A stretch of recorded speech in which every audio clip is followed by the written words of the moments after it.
के लगाइब अबिरिया हो जब पगली नइखे भिरिया हो, पगली नइखे भिरिया हो। के लगाइब अबिरिया हो जब पगली नइखे भिरिया हो। दिलवा में बसल बाटे बाकी, दिलवा में बसल बाटे बाकी, अलगे बाटे शरीरिया हो। के लगाइब अबिरिया हो जब पगली नइखे भिरिया हो। के लगाइब अबिरिया हो जब पगली नइखे भिरिया हो।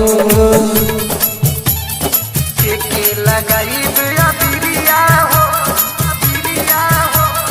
Mix by AG recording studio. पगली नइखे भिरिया हो,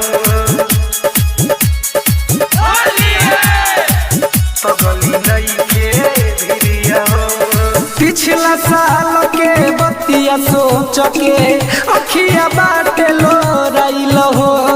ओकरे चलते छोड़ले रहनी हमहू पढ़ाई हो,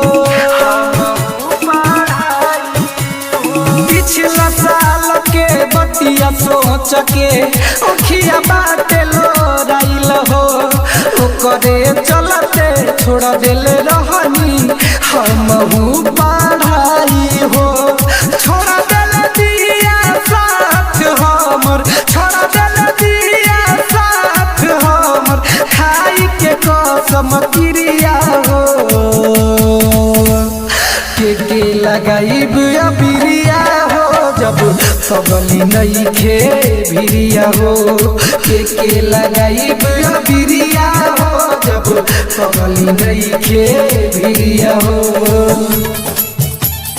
के लगाइब अबिरिया हो, अबिरिया हो।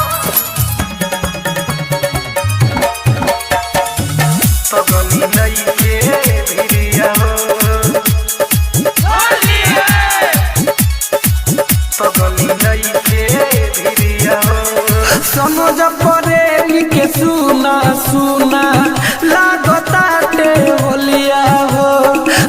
के बिहारी के संग मनाओ तिया रंग गोलिया हो, तिया रंग गोलिया हो। समझ पड़े के सुना सुना लागताटे होलिया हो। के बिहारी के संग मनाओ तिया रंगोलिया हो। मधुरेंद्र या सोनू के, मधुरेंद्र या पप्पू के करतिया जाके फिक्रिया हो। के लगाइब अबिरिया हो जब पगली नइखे भिरिया हो। के लगाइब अबिरिया हो जब पगली नइखे भिरिया हो। Mix by AG recording studio, Roshanpur Sapaha.